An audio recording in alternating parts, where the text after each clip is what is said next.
ಆತ್ಮೀಯ ವೀಕ್ಷಕರೇ, ಸರ್ಕಾರಿ ನೌಕರರಿಗೆ ಸಂತಸದ ಸುದ್ದಿ. ತುಟ್ಟಿ ಭತ್ಯೆ ಹೆಚ್ಚಳದ ಕುರಿತು ಮಹತ್ವದ ಘೋಷಣೆ.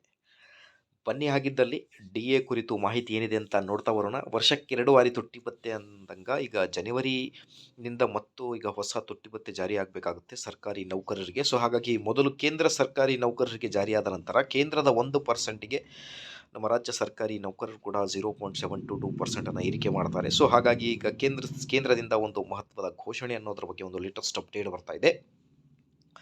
ಪ್ರಧಾನಮಂತ್ರಿ ನರೇಂದ್ರ ಮೋದಿ ಅಧ್ಯಕ್ಷತೆಯಲ್ಲಿ ನಡೆದ ಸಚಿವ ಸಂಪುಟ ಸಭೆಯ ಕೇಂದ್ರ ಸರ್ಕಾರಿ ನೌಕರರಿಗೆ ತುಟ್ಟಿ ಭತ್ಯೆ ಡಿಎಯಲ್ಲಿ 3% ಹೆಚ್ಚಳಕ್ಕೆ ಅನುಮೋದನೆ ನೀಡಿದೆ. ಜುಲೈ 1, 2024ರಿಂದ ಜಾರಿಗೆ ಬರಲಿರುವ ಈ ಹೆಚ್ಚಳವು ಪಿಂಚಣಿದಾರರಿಗೂ ಅನ್ವಯಿಸುತ್ತದೆ ಎನ್ನಲಾಗಿದೆ. ಸೊ ಈಗ ತುಟ್ಟಿ ಭತ್ಯೆ ಪರಿಹಾರವನ್ನು ಸಹಿತ ಅದೇ ಶೇಕಡಾವಾರು ಪ್ರಮಾಣದಲ್ಲಿ ಹೆಚ್ಚಿಸಲು ಎಂದು ಸರ್ಕಾರ ತಿಳಿಸಿದೆ ಅಂತ ಹೇಳಿ, ಬೆಲೆ ಏರಿಕೆಯನ್ನು ಸರಿದೂಗಿಸಲು ಮೂಲ ವೇತನ ಪಿಂಚಣಿಯಲ್ಲಿ 50% ದರಕ್ಕಿಂತ 3% ಹೆಚ್ಚಳವನ್ನು ಸರ್ಕಾರಿ ನೌಕರರಿಗೆ ತುಟ್ಟಿ ಭತ್ಯೆ ಮತ್ತು ಪಿಂಚಣಿದಾರರಿಗೆ ತುಟ್ಟಿ ಪರಿಹಾರ ಹೆಚ್ಚುವರಿ ಕಂತನ್ನು ಅನುಮೋದಿಸಿದೆ ಎಂದು ಕೇಂದ್ರ ಸರ್ಕಾರ ತನ್ನ ಅಧಿಕೃತ ಪ್ರಕಟಣೆಯಲ್ಲಿ ತಿಳಿಸಿದೆ. ಈ ನಿರ್ಧಾರದಿಂದ ಸರ್ಕಾರಕ್ಕೆ ವಾರ್ಷಿಕ 9,448.35 ಕೋಟಿಗಳಷ್ಟು ಹೊರೆಯಾಗಲಿದೆ. ಆದರೆ ಈ ಹೆಚ್ಚಳವು ಸುಮಾರು 49.18 ಲಕ್ಷ ಕೇಂದ್ರ ಸರ್ಕಾರಿ ನೌಕರರು ಮತ್ತು 64.89 ಲಕ್ಷ ಪಿಂಚಣಿದಾರರಿಗೆ ಪ್ರಯೋಜನವಾಗಲಿದೆ.